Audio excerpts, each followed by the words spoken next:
ದೇಶದಾದ್ಯಂತ ಈ ಕಾಕ್ರೋಚ್ ರಣಕಹಳೆ ಭುಗಿಳಿದ್ದಿದೆಯಲ್ವಾ, ಇಂಥ ಸಂದರ್ಭದಲ್ಲಿ ಈ ಒಂದು ಇದು ಮಾಡಿರುವಂಥದ್ದು.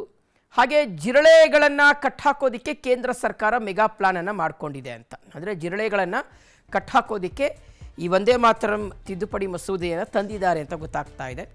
ವಿವಾದಿತ ವಂದೇ ಮಾತರಂ ಬಿಲ್ ಮಂಡನೆಗೆ ಈಗ ಕೇಂದ್ರ ಸರ್ಕಾರ ಸಜ್ಜಾಗಿದೆ. ಅದರ ಭಾಗವಾಗಿ ಆಲ್ರೆಡಿ ರಾಜ್ಯಸಭೆಯಲ್ಲೂ ಬಿಲ್ ಮಂಡನೆ ಮಾಡಿದ್ದಾಗಿದೆ.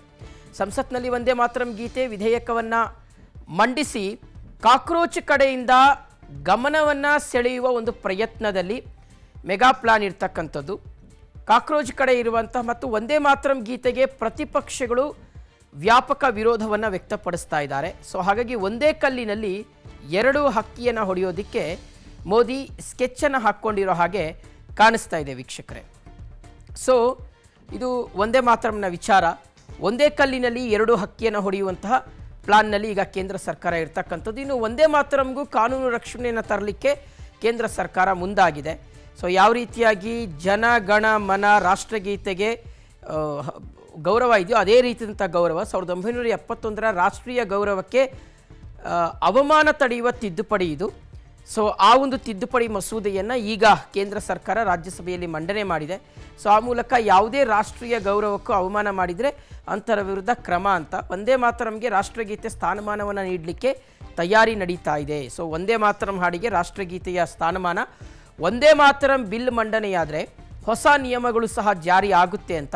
ಸೊ ಆ ಮೂಲಕ ಎಲ್ಲರೂ ಸಹ ವಂದೇ ಮಾತರಂಗೆ ಗೌರವವನ್ನು ಕೊಡಬೇಕು. ವಂದೇ ಮಾತರಂಗೆ ಯಾರಾದರೂ ಅವಮಾನ ಮಾಡಿದರೆ ಅಂಥವರ ವಿರುದ್ಧ ಕ್ರಮವನ್ನು ಕೈಗೊಳ್ಳೋದಕ್ಕೆ ಅವಕಾಶ ಇದೆ. ಇನ್ನು ಪ್ರಸ್ತಾಪಿತ ಮಾರ್ಗಸೂಚಿಗಳು ಏನು ಅಂತ ನಾವು ನೋಡ್ತಾ ಹೋದರೆ, ಅಧಿಕೃತ ಕಾರ್ಯಕ್ರಮಗಳು ಪ್ರಾರಂಭವಾಗುವ ಮೊದಲು ಇದನ್ನು ಹಾಡಲೇಬೇಕು, ವಂದೇ ಮಾತರಮನ್ನು ಹಾಡಲೇಬೇಕು.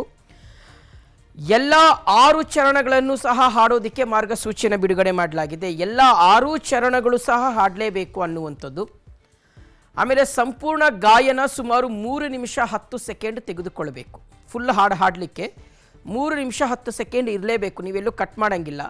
ಅದನ್ನು ಹಾಡುವಾಗ ಜನರು ಸಾವಧಾನ ಭಂಗಿಯಲ್ಲಿ ನಿಲ್ಲಬೇಕು ಅಂತ. ಅಂದರೆ ನಾವು ರಾಷ್ಟ್ರಗೀತೆಗೆ ಹೆಂಗೆ ಎದ್ದು ನಿಂತ್ಕೋತೀವೋ ಅದೇ ರೀತಿಯಾದಂಥ ಒಂದು ಇದರಲ್ಲಿ ನಿಂತ್ಕೋಬೇಕು.